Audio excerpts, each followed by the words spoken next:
Tim, take us back before real estate. What were you doing? What was your life like?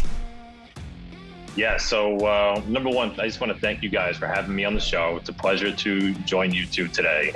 But yeah, my life was a little bit different before real estate. I was a veteran New York City firefighter, which is a little bit unique. I haven't quite met many people in the real estate space, with that kind of background. But I was a New York City firefighter, and then on the side, a lot of guys work on the side and they do contracting, HVAC, plumbing, heating, whatever. And I just don't have any of those skills. I was allergic to a hammer kind of growing up, and that's kind of been I know what that's like. been my situation as an adult. My wife doesn't even let me hang pictures on the wall in our house. So I went back to nursing school, became a registered nurse, because when I was a freshman in college, I like to joke now that I was pre-med for about 15 minutes until I joined a fraternity. And it all went downhill from there. So, I had an interest in medicine, and a couple of firefighters that I worked with were ER nurses and ICU nurses. And, they always had steady work on the side, and, they kind of convinced me. So there I was going back to school, and became an ER nurse. So, life was good. I had two W-2 jobs that I loved one and I liked the other, right? I love being a New York City firefighter, and I do really enjoy medicine. So the ER was a natural spot for me to be in. But I got three kids, and now I got three little girls, 10, 7, and 2. And when the oldest was really young, and couldn't talk much, my wife had an opportunity to stay home for a few years, and the bills got paid. We went on vacation. I was able to put money into my retirement accounts. There was really no issues, except for the fact that I was trading my time for money, right? I didn't really realize it at the time, but as that trend kept on going, now I had three little girls at home, and now they were talking. If I worked a 24-hour shift, what they call a sleepover at the firehouse, I would get home maybe late at night and put them to bed. And the next morning when they woke up, I'd be gone again, for my 7 a.m. shift at the hospital. And again, not getting home till maybe 8 o'clock at night. So I started to feel it first. And then, my wife started to feel it. And then my kids started to feel it. And at that point, I said to myself, something has to change. There's got to be a better way. I like to work. I like to be busy. I like to be in the room, when things aren't going right. I like that kind of drama. And real estate was one of those things where I always kind of wanted to do. I just didn't know how to get started. I didn't know how to, I just didn't know how to get started. I never thought I had enough money, enough knowledge, enough, contacts, network. And so it became something that I now know there's a term for, called the destination fallacy, or the arrival fallacy, of someday I'll do this and someday I'll do that. I need to go to another conference. I need another couple of podcasts. I need another couple of books. I got to find some more money, and, then maybe one day I'll do that. And that was me, until, like I said, I was stuck in this W-2 grind. So I ended up reading Rich Dad, Poor Dad on a family vacation on the beach, summer of 19. With my kids, I'm building sandcastles with one hand, and I got the book in the other. I can't put it down.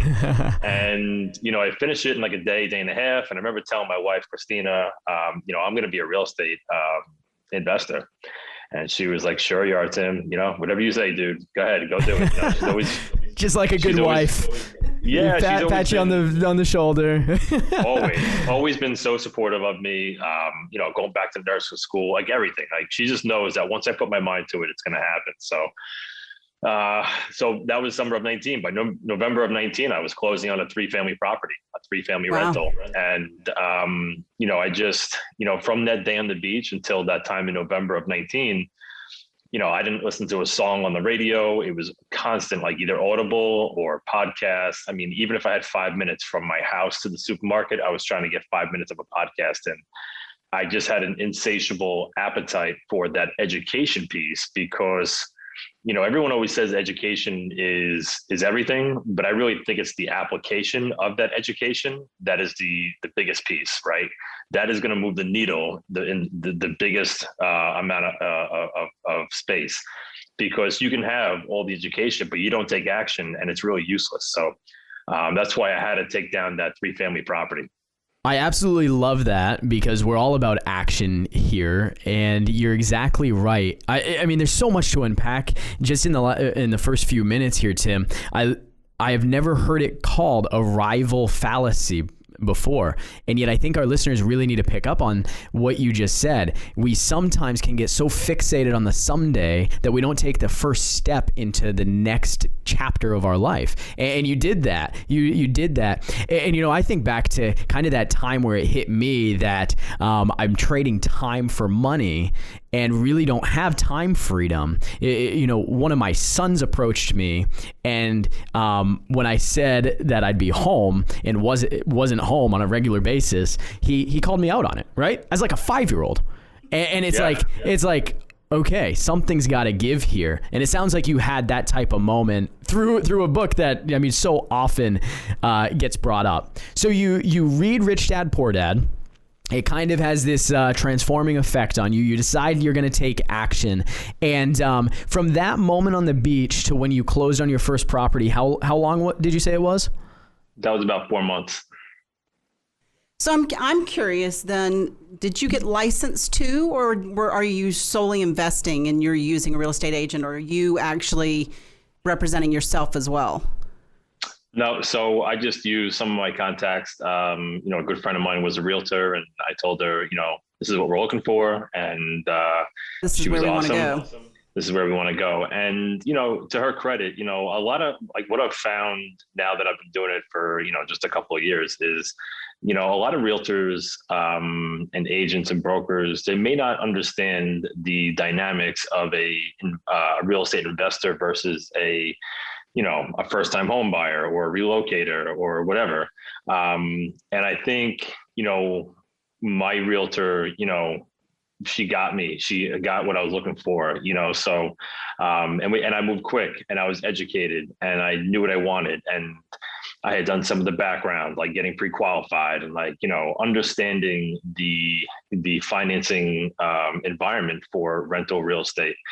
Because I think a lot of people show up to a meetup, or they go to a guru seminar, and then they just jump into it, maybe not with the tools in the toolbox, so it was really kind of a seamless process. And I really wanted to have that landlord experience. I wanted, even though I wasn't handy, I could find people that could help me, obviously being a firefighter, right? A lot of the guys I know, are able to do that kind of stuff. So so we renovated, one of the units. We put a new roof and siding on the property, really improved that curb appeal. And I'm actually in the process of selling that house right now. Just wanted to test the market, and I was like, whoa. So I had to sell it. But yeah, I mean, I just needed that. I needed that proof of concept. I needed that experience. I just wanted to have that, just the whole experience. And what I found was good. Oh, not to cut you off. Take us into that mindset a little bit. Like you decide you're going to do it. You move pretty quickly. Not being handy, I'm sure hearing all of the landlord horror stories. Well, what are you going to do with the toilet at 2 a.m.? Blah, blah, blah. All these things that we know as landlords aren't necessarily as bad as what people make them out to be. I'm sure you had some limiting beliefs around it that you had to overcome. Yeah. So just take us into your mindset a little bit. Yeah, limiting beliefs. I might have to write a book on limiting beliefs, because if there's anybody that had limiting beliefs about any of this, a money mindset, a investor mindset, taking action, doing something you're not comfortable with. I mean, that was me, right? And as a born and raised New Yorker, I'm about as skeptical as they come. So, it was that journey that I was committed to. So that education certainly helped. And the starting out with the 3-family, that was part of the limiting beliefs. That's the reason why I chose the 3-family. Was I'm saying to myself, all right, I'm a blue collar guy. I'm a firefighter. I'm an ER nurse. We have money in the bank. But I'm not like this wealthy individual that can just absorb a hit, right? So my thinking was, if we have 3 units and 2 of them aren't paying, and I have one paying, like I could make that happen. Whereas the single family house scared me a little bit, because if I had no tenant, then I'm like, all right, well, then I'm solely responsible until I get a new person in there. And God forbid there's a situation and, a rehab has to kind of, that was nerve wracking for me. So the 2, 3, 4 unit space felt more comfortable. With that being said, I'm listening to all these podcasts. I'm doing the thing. I'm the landlord now. And I keep on hearing about multifamily, right? And again, the limiting beliefs were crushing. Like, I don't understand spreadsheets. I don't understand cap rates. I don't know what they're talking about with net operating income. How does that work? That seems like something that other people do, hedge fund types, private equity guys. I'll leave it to them. But I kept on hearing it. I kept on hearing regular, everyday types of people that I could identify with. Whose stories were resonating with me on the same kind of frequency. And I'm saying, well, hold on, if they can do it, they can figure it out while they're a cop or while they're a nurse or while they're a teacher or while they're a small business owner. Well, then I can certainly figure it out too. And at the end of the day, that 3-family, while it provided my wife and I with some tax benefits in that first year, and we had the cash flow, and landlording wasn't that hard, knock on wood. It was a pain sometimes, but it wasn't, I never had disclaimer, never had the 2 a.m. toilet call, but I wanted to investigate that multifamily, and I'd be more than happy to jump into that next. Well, and I definitely want to go there because you've scaled incredibly fast. And yet I want to go into the detail just a little bit more on this first purchase, because there are so many of our listeners who haven't pulled the trigger on that first piece. And I bet they're identifying with you right now. They're like, I am the firefighter. I am the police officer. I am the school teacher. And you're giving them confidence. So let me just ask you this. I mean, a simple question, because it's going to come up in the scaling conversation too. Like, how did you finance that first deal? You mentioned you had money in the bank. I mean, what did the financing piece of the first deal look like, so that someone who's in that same position as you can go perhaps do the same thing? So, I've been a diligent saver, right? I kind of grew up in a lower middle class kind of upbringing, and money was always scarce. So I always kind of made a pledge to myself that I didn't want to be in that same spot. So I've always been a diligent saver. And then, so I had some capital in the bank, and I knew that I didn't want to put it into the stock market. That kind of wasn't for me, I guess. And I knew that my money was losing purchasing power sitting in savings. So real estate, especially once I read the book Rich Dad Poor Dad, where, you have assets paying for your liabilities, like it just made so much sense, right? You want to go buy a new car? Cool. Go buy an asset first and have that cash flow pay for that liability. And then, instead of saving money in a bank, well, save enough so you can buy another asset. So that kind of thinking really resonated with me. And that's where the 3-family came in, right? I was cash flowing several $100s a month, but it was because I was doing my own, rudimentary underwriting at the time, right? I had the gross rents. I had my mortgage, principal, interest, taxes, insurance, right? PITI. And then I had maybe say 10% for, repairs and maintenance. I didn't even take into consideration any kind of vacancy at that time. But still the numbers worked, right? So I had started, from that summer of 19 to November of 19, I'd gone to some meetups. I've been reading books. I've been getting some podcasts in. And now the question comes up, well, how am I going to finance this property? Am I going to do it through my own name? And you can get up to 10 mortgages, right, in your own name. But then there's a liability issue. Or am I going to do it in an LLC? And if you do it in an LLC, you have to get, what's called commercial financing, right? So it's a different type of loan product, different underwriting sequence. So I decided, because I'm a risk averse person, I decided to do it through an LLC. So I went to a community bank.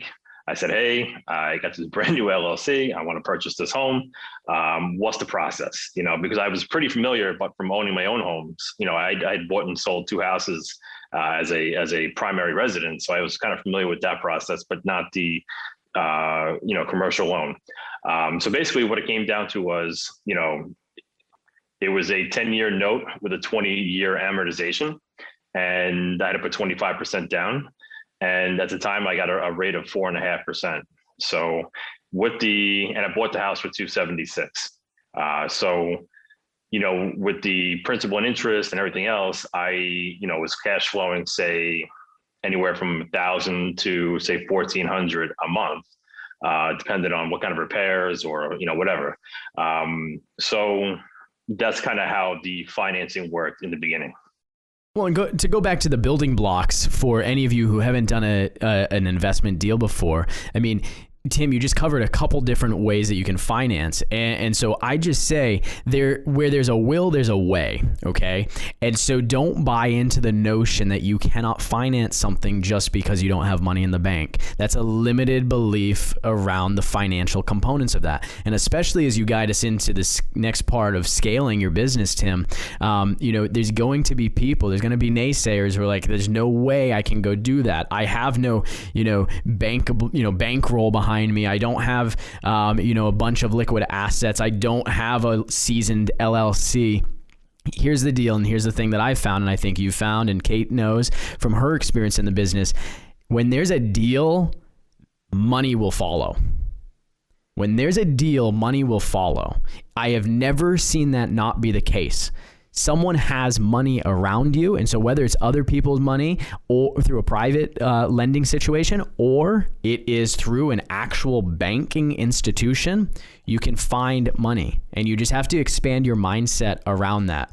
So bring us then into the scaling conversation. I don't remember the exact numbers, and I know you can tell us, but I mean, you went from 3 units to, hundreds of units within a very short period of time. So take us into that conversation.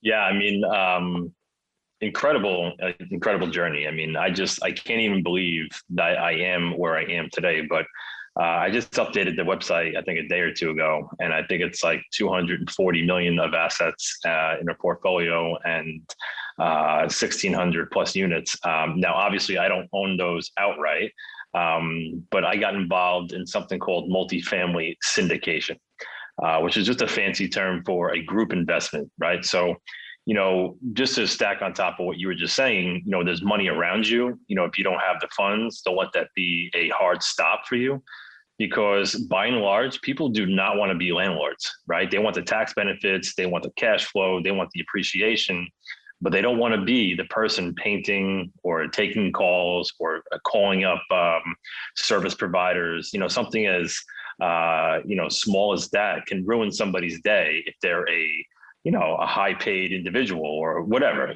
So if you're the person who could be the boots on the ground, make things happen, there's equity to be a part of, and just be someone's solution, right?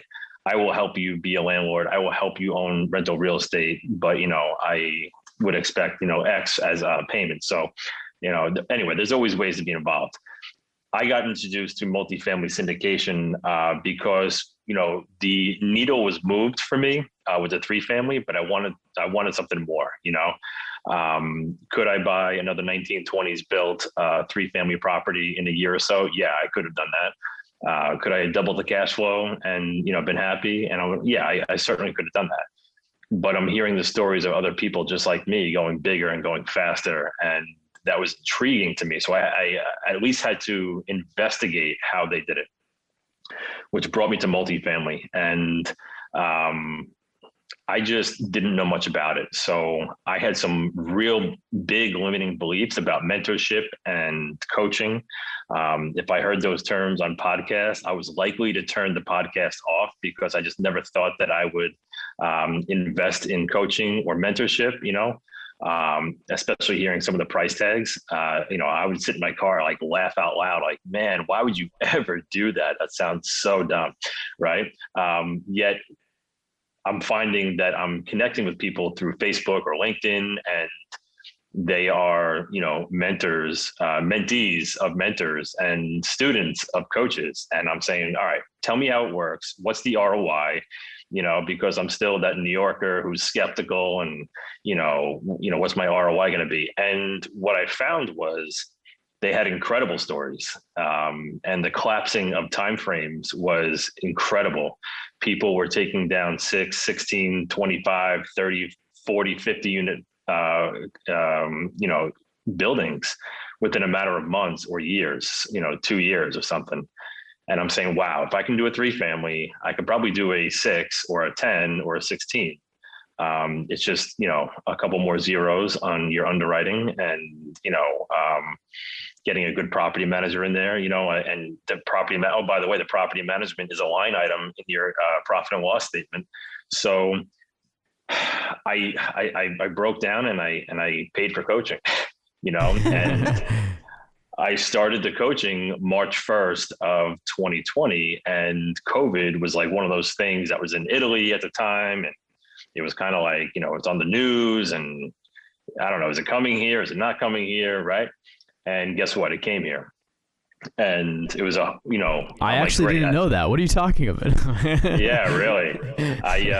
I was like, great. I just came out of pocket 20 grand for coaching, and now the COVID pandemic is here. I was going to work all day while my girls were in school, and guess what? Now I'm homeschooling, sharing the Wi-Fi. My house is a complete circus, and I'm like, man, what did I do, right? But a quick little side story. I work in a very poor neighborhood in New York City. That's predominantly, I guess like a Latina population, and they tend to have a lot of people living in a confined space. So COVID was a rampant problem, like at the end of March and all of April. And basically during my 24-hour shifts, I was doing nothing but CPR, and nobody was making it.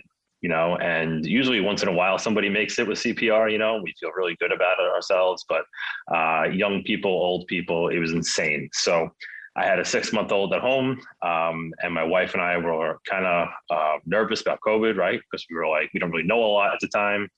So I moved out of my house for 8 weeks, and I moved into my mother-in-law's house, and she moved into my house to take care of the kids with my wife.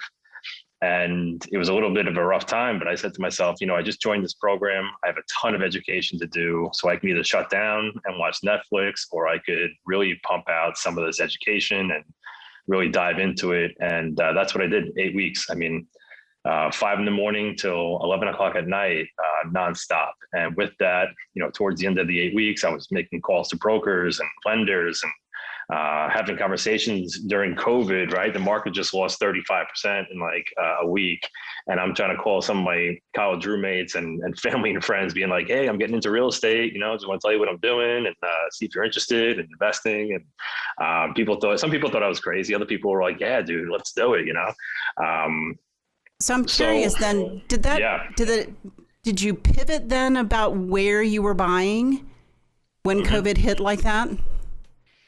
Well, yeah, I mean, because it wasn't that long ago, right? So we're recording this, mid-September of 2021. But even as little as last year, a year ago, we were kind of still talking about eviction moratoriums and, the cancel rent movement and are people going to pay and the extra stay-at-home money from the government. I mean, there was a lot of uncertainty surrounding, and the flight to quality, right? People made a lot of money in the last decade in heavy value adds in the C space.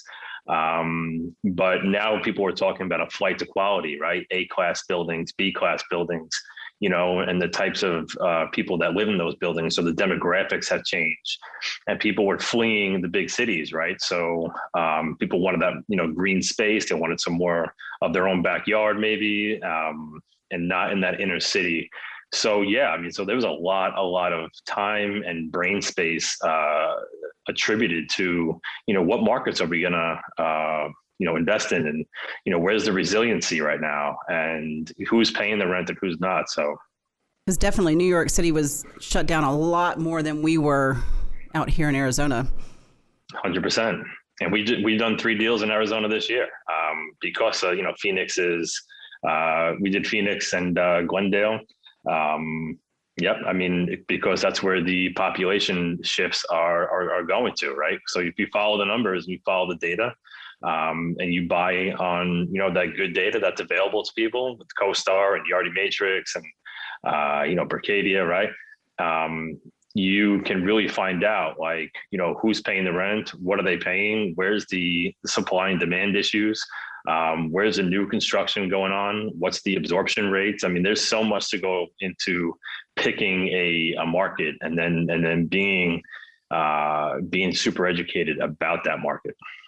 So you're scaling all the way to, over 1,000 units. And like, what did it look like? Did you go and approach a group of investors and start gathering the money? Did you go find a deal first? It's kind of that chicken and egg question that always gets asked, right? For you, what was the approach? Did you find some big multifamily deal and then put together the investor pool, or was it vice versa? Bring us into that. Yeah. So when you join a program, like, you get assigned a coach, and the coach that I was assigned was a New Yorker. We just hit it off, and he was a syndicator. He had done 6 or 7 at the time syndications.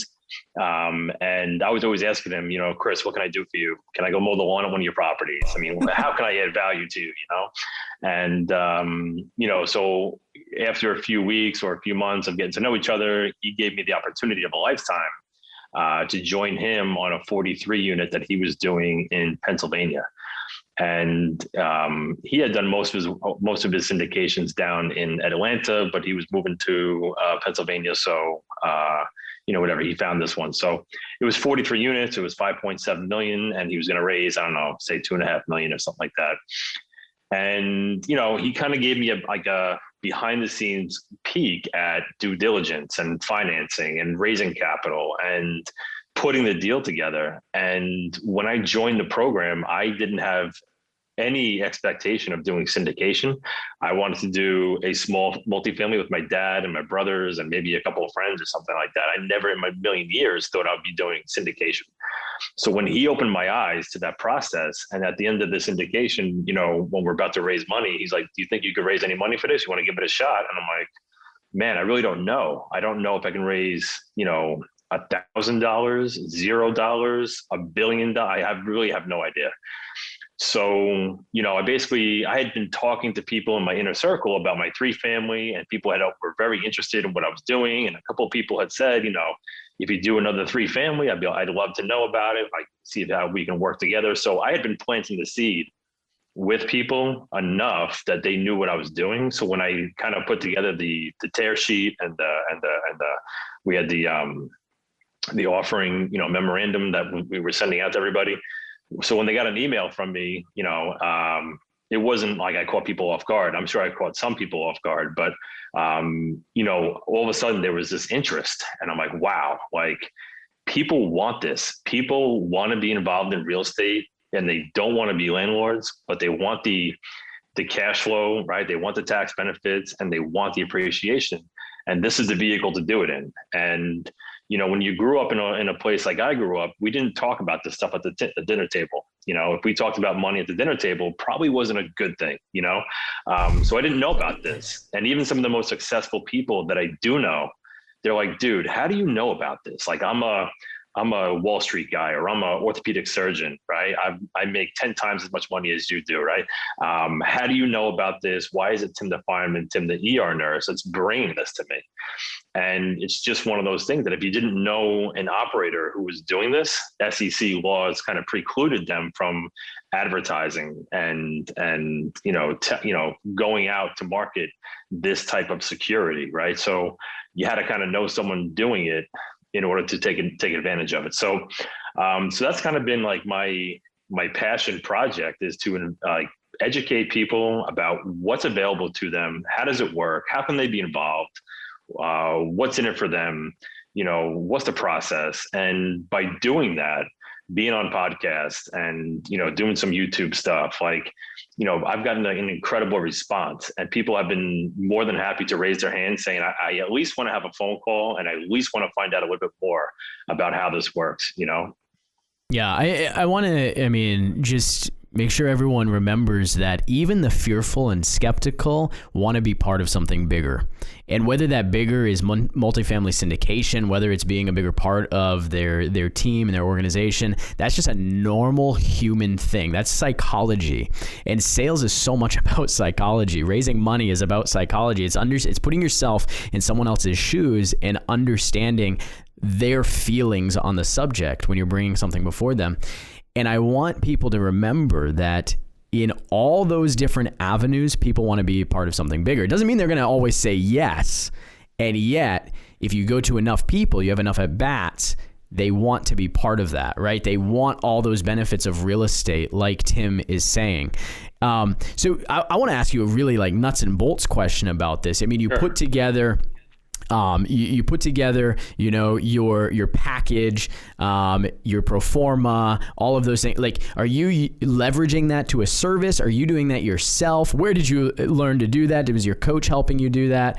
Because it sounds like you had this deal in Pennsylvania, you did all the underwriting, and that's what you were presenting or offering to your particular investors. How did that actually come together? How did you build that? Yeah, exactly right. Just what you said. So, Chris and, his company, when they were doing this deal, they'd obviously done it before a couple of times. So they knew how to put together the offering package. They knew how to do a webinar. They knew how to do all that stuff. So it was really a learning experience for me to see how, one company was doing it. And then, once I had that experience and I was now hooked, and I was in this kind of network of coaching, mentorship, there's a couple hundred of us in this group, organically, people want to work together, people want to collaborate. So right after the first deal was done, that was a little bit like a credibility booster, and it was going to increase my experience of doing this. And then, quickly after the first deal kind of closed, I had an opportunity to join another group on a second deal, which was 144 units in Greenville, South Carolina. And then as soon as that one was over, another one came up, 148 units in a 2016 build in Sarasota, Florida. So, all of a sudden we had 300 something units and, say about 50 million of assets under management. I'm going, oh my God, how did that happen? And again, it's through a syndication, right? So in the syndication, you have basically two people that are involved. You have somebody called the general partnership, which is the owners and the operators and the due diligence folks and the capital raisers, and they're the ones responsible for running the property and running the business plan, so that the limited partners, the LPs or the passive investors, so that they can get paid every month, every quarter, whatever the deal calls for. So together, I was getting into the general partnership side of the deals, and investing my own money too. I had blown up a 401k because now I'm all into real estate. I had seen the benefits. I was surrounded by some of the smartest people I've ever met. And, if it was good enough for them to make their wealth, it was certainly going to be good enough for me. So I wanted to have that dry powder, in the bank so that I could, start investing in these deals. So 3 deals in. Greg and I are Greg's my brother, who's my business partner. He's down in Charlottesville, Virginia. And, we're saying to ourselves, look, we're W-2 workers. I love the firehouse. I don't see myself leaving anytime soon. I got on when I was 22. I graduated college, and 2 weeks later, I was in the academy. So I'm in there for 16 years now, and I'm having the time of my life. So anyway, Greg, he likes his job. I don't think he's leaving anytime soon. But you know what? Like, this is scaling so quickly, so fast that one of us is bound to probably, leave and do this full time. So having those W-2s, though, prevents us from really going even bigger and scaling. So, we said to ourselves, commercial real estate is really a team sport, and you really have to find some good partnerships and people to work with like-minded values and goals. And, we were pretty good at raising capital. Being from New York, the greater New York City area, we just had an ecosystem that we could, go to, and people were excited to kind of be a part of that.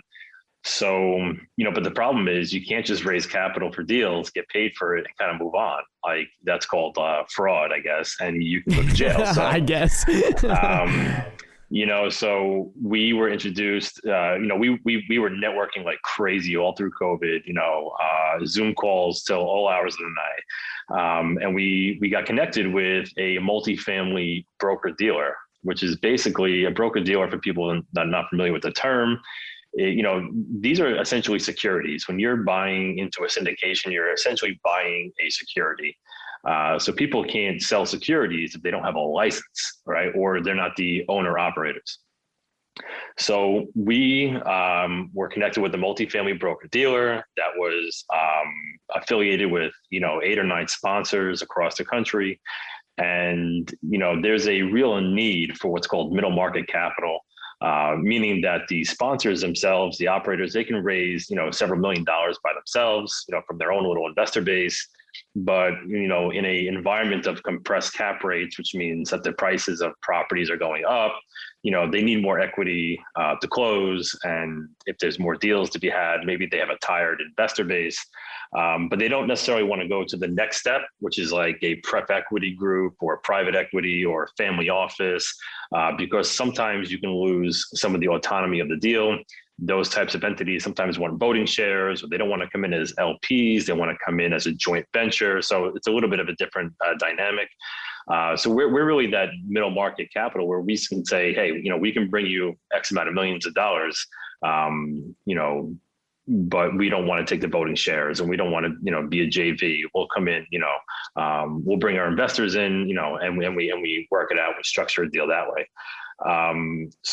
But you have to be licensed. So we had to take a couple of exams. And, the good part about it is that we have high quality deal flow from now 9 sponsors across the US, in great markets. And, we have, right now we have 16 other capital raisers on the platform that we are a part of. So together we're able to bring sponsors over 100 million of firepower each year.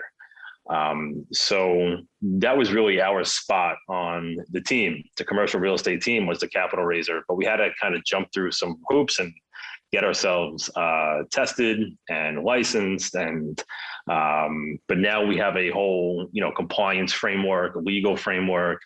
We have an in-house underwriter that used to be a commercial underwriter for a hedge fund for their commercial real estate. So when the deal comes to us, we do our own due diligence. We have our own underwriting so that we know it checks all the boxes, so that when we go to market this to our investors, everyday investors, like our friends and family, which are called retail investors, it's my money going in, and it's cops' money and firefighters' money and nurses' money and teachers' money and people that I love and care about. So I want to make sure that they have a good, solid deal. So I'm able to sleep well at night knowing that we're providing them good deal flow. And then we've also, have been able to have, conversations with institutional capital, pension funds, investment firms, because of, being a licensed and being able to structure agreements in a different way. We've been able to raise money, on that way too. So, it's kind of, if someone told me I'd be where I am today 2 years ago, I probably would have laughed out loud. But it's certainly been a wild ride. I think that's really one of the biggest lessons that listeners need to be taking away from this show, and Kate and I certainly are. It's that, I'll start by this. Gary Keller, who is well known, obviously, in the real estate community, often says to us, people overestimate what they can do. I'm butchering this. People overestimate what they can do in a year, and they underestimate what they can do in 5 years. And what I'll add to it, though, is that what we saw with COVID, maybe a blessing of COVID, if you will, was the collapsing of timeframes. People who had year-long business plans were forced to pivot and make things happen in a day. And what we saw, at least across a lot of industries that won, financial industries, real estate industries, was those things actually getting done in really compressed timeframes. And so I think we could take that same statement that Gary has frequently made for years and say people overestimate what they can do in a day and underestimate what they can do in a year. And you're living proof of that. I mean, just to listen to you over the last 15 minutes, go through that progression and the eloquence and how you fluidly talk about these very I mean, they're complex ideas. I mean, you are dealing with securities, and there is legal, there's compliance, there's pref rates, there's private equity. I mean, there's all kinds of different terms that you're able to move in through. And that didn't come just because you like woke up one day and you were like, yeah, I know all this. It came through diligence. It came through execution. It came through building a network. It came from putting partners around you who are strong in specific areas. And so if you're out there and you're like, I want to go into this syndication space, that's awesome. Or I just want to do my first deal. I want to buy that first duplex. You can do it if you move. Motion is what's critical to this entire equation. And so, I mean, you're living proof of that, Tim, and I absolutely love it. And I haven't thanked you for your service yet as a firefighter. I mean, coming up, I mean, especially as a New York firefighter, we just passed the 20-year anniversary of 9/11. It's, really want to say thank you for your heart to help even people, in the department and in industries that serve other people. I could talk about this all day, and yet for time's sake, I want to transition us into the last segment of our show, which is 3, 2, 1 action. It's the same 3 questions we ask every guest. You're a firefighter, so you're used to being in hot seats, I guess, but yeah, you ready for this? Awesome. I can't wait. All right. So question number 1, who is the one person who has had the most significant impact on your business and why? Man, that is a hard one. Oof. I'm going to say 2 people because they kind of go together. Everyone cheats on this question, and they Kate. give more than one. I'm sorry. Jake Don't want to leave anybody out. From the Wheelbarrow Profits mentorship group, Gino Barbaro and Jake Stanziano. They provided me and my brother a vision of what's possible. I mean, Gino used to own a pizza shop in New York, and Jake was a medical sales rep. And they provided that vision, and they provided that platform that just showed us the way, and it provided that clarity and that confidence to move forward. So if there's anybody, Jake and Gino. I think that just harkens to the point in the conversation where we said, everyone needs a vision of something bigger to be part of. And it sounds like they gave that to you. All right, 100%. Question number 2. Question 2. So you talked about Rich Dad, Poor Dad a lot. Mm-hmm. Give me another book, though, that helped impacted your past year and a half. Can I cheat on this one, too? No, no cheating. There's been so many. I mean, oh my God, I've read more books or listened to more books in the last 2 years than I had in the previous 37. But very quickly, I mean, anything in that Rich Dad series, right? So I would say the next one would be the cash flow quadrant.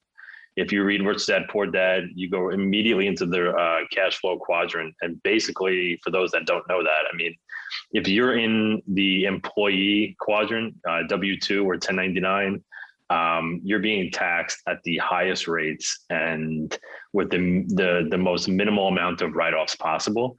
And once I understood that, everything changed. My financial intelligence was dramatically increased. I started learning about taxes, how its effect on us and my family's finances, how I can keep more of what I make, and that is pretty much the thing that's moving the needle the most for the Lyons finances. Yeah.